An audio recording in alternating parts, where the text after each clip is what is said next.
Money mindset India, wealth का ज्ञान हर हिंदुस्तानी के नाम। नमस्कार। पैसा कमाना तो देखिए ज़रूरी है ही, पर उससे भी ज़्यादा मुश्किल है उसे बचाना, खासकर आजकल, है ना। आज हम कुछ ऐसे ही पैसों के फंदों पर बात कर रहे हैं जिनमें अक्सर हम, खासकर युवा पीढ़ी, जाने अनजाने में फंस जाते हैं। ये सारी जानकारी हमने decoding India's money traps, a guide to financial freedom के कुछ हिस्सों से जुटाई है। कोशिश यही है कि इन आम गलतियों को समझें और इनसे बचने के तरीके भी देखें। तो चलिए शुरू करते हैं। पहला और शायद सबसे आम फंदा है रोज रोज वो फूड डिलीवरी ऐप्स पर टिके रहना।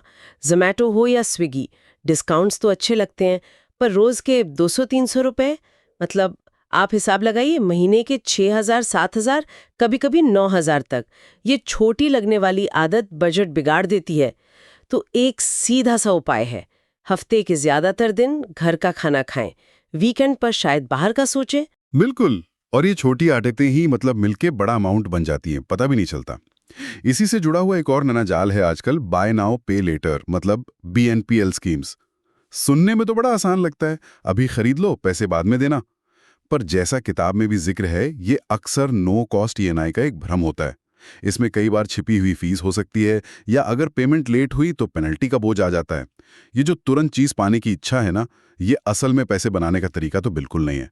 बेहतर तो यही है कि अगर आप कोई चीज नकद में नहीं खरीद सकते तो उसके लिए थोड़ा इंतजार कर लें। अरे हाँ, और ये BNPL वाली आसानी शायद ये उसी सोच से जुड़ी है जो हमें हर साल नया फोन लेने पर मजबूर करती है। आज iPhone 15 लिया, कल 16 आ गया। ये फोमो, मतलब कुछ छूट न जाए वाला डर, ये जेब पर बहुत भारी पड़ता है। क्या फायदा अगर नया फोन ले लिया लेकिन भविष्य के लिए कुछ बचाया ही नहीं।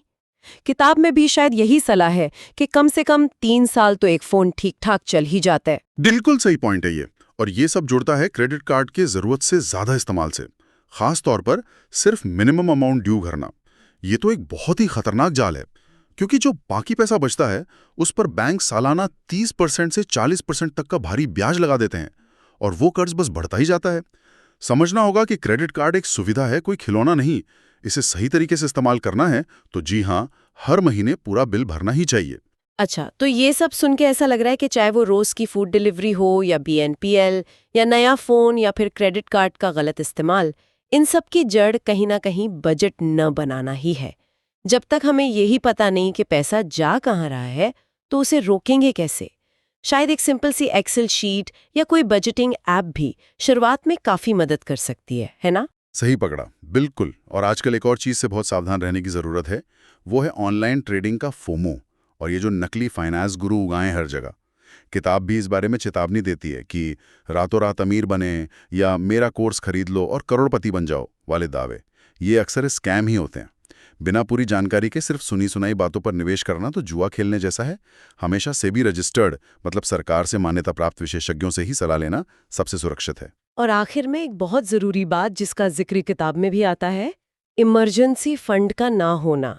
जिंदगी का कोई भरोसा नहीं, कब कोई अचानक जरूरत आ पड़े हम कह नहीं सकते। और अगर उस वक्त तैयारी ना हो तो इंसान कर्ज और फिर तनाव के चक्कर में फंस सकता है। कम से कम 10,000 से 50,000, या यूं कहें कि कुछ महीनों के जरूरी खर्च जितना पैसा अलग रखना, ये बहुत जरूरी है। ये तो निवेश से भी पहले आता है मेरे ख्याल से। जी हाँ, बिल्कुल, ये पहली सीढ़ी है। तो कुल मिलाकर देखें तो अगर इन मुख्य फंदों से बचा जाए, जैसे रोज के छोटे मोटे दिखने वाले खर्च, BNPL का लालच, बेवजह के अपग्रेड्स, क्रेडिट कार्ड का जाल, या फिर बिना सोचे समझे निवेश, तो पैसों को संभालना काफी हद तक मुमकिन हो जाता है। भविष्य की जो आर्थिक शांति है वो आज के हमारे छोटे छोटे समझदारी भरे फैसलों पर ही निर्भर करती है। और ये सारी बातचीत एक महत्वपूर्ण सवाल भी उठाती है सोचने के लिए, क्या आज की ये जो छोटी छोटी बचतें हैं और थोड़ी सी वित्तीय समझदारी हम दिखाएं, क्या ये कल की बड़ी आर्थिक आजादी की एक मजबूत नींव साबित नहीं हो सकती? इस पर जरूर सोचिएगा। मनी माइंडसेट इंडिया सुनने के लिए धन्यवाद। सब्सक्राइब करो और पैसा बनाने की जर्नी जारी रखो।